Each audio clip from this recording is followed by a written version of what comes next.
À Béthanie, village de Marthe et de sa sœur Marie, Lazare, leur frère, était malade. Les deux sœurs envoyèrent quelqu'un dire à Jésus, Seigneur, su que tu aimes est malade. Jésus dit alors, cette maladie n'est pas mortelle, elle doit servir à manifester la gloire du Fils de Dieu. Jésus aimait Marthe et sa sœur et Lazare. Quand il apprit que celui-ci était malade, il resta encore 2 jours à l'endroit où il se trouvait. Puis il dit aux disciples, retournons en Judée. Les disciples lui dirent, Maître, il y a quelques jours, les Juifs voulaient te tuer à coups de pierre et tu retournes là-bas. Jésus reprit, notre ami Lazare dort, je vais aller le réveiller. Les disciples lui dirent, Seigneur, s'il dort, il est en voie de guérison. Jésus voulait parler de sa mort. Il leur dit alors clairement, Lazare est mort, et je me réjouis pour vous de n'avoir pas été là à ce moment, pour que vous croyiez en moi. Mais allons le voir. Thomas, appelé le jumeau, dit aux disciples, allons-y, nous aussi, et nous mourrons avec lui. Quand Jésus arriva, Lazare était dans le tombeau depuis 4 jours déjà. Béthanie n'est qu'à 3 kilomètres de Jérusalem, et beaucoup de Juifs étaient venus consoler Marthe et Marie. Quand Marthe apprit l'arrivée de Jésus, elle partit au-devant de lui. Marie resta assise à la maison. Marthe dit à Jésus, si tu avais été là, mon frère ne serait pas mort. Maintenant encore, je sais que tout ce que tu demanderas à Dieu, Dieu te l'accordera. Jésus lui dit, ton frère ressuscitera. Je sais, répondit Marthe, qu'il ressuscitera au dernier jour. Jésus lui dit, je suis la résurrection et la vie. Celui qui croit en moi, même s'il est mort, vivra. Et celui qui vit et croit en moi ne mourra jamais. Crois-tu cela?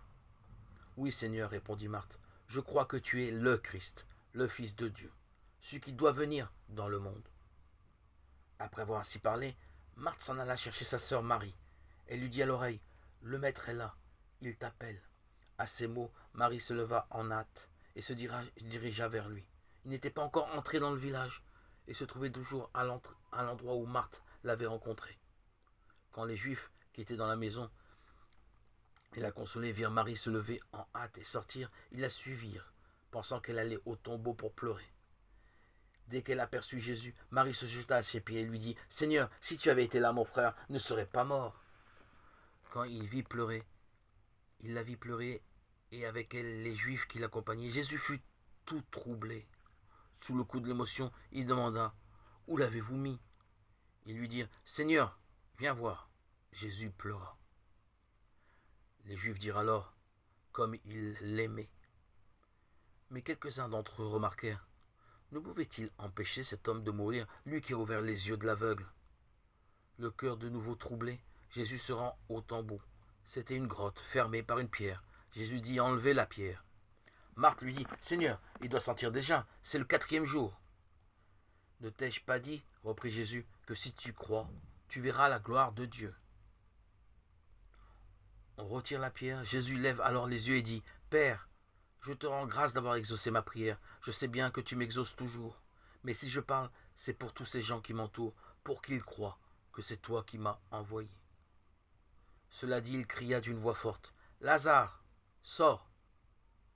Le mort sortit, les pieds et les mains entourés de bandelettes, et le visage lui-même enveloppé. Jésus dit, enlevez tous ces linges et laissez-le aller. À la vue de ce qu'il avait fait, beaucoup de Juifs venus chez Marie crurent en lui. Mais quelques-uns d'entre eux allaient raconter aux pharisiens ce que Jésus avait fait. Jean 11, 1, 44. Comme il l'aimait, oui, jusqu'à en pleurer, jusqu'à le sortir de la mort, jusqu'à en faire le signe de sa mission divine. Et Lazare, c'est chacun de nous.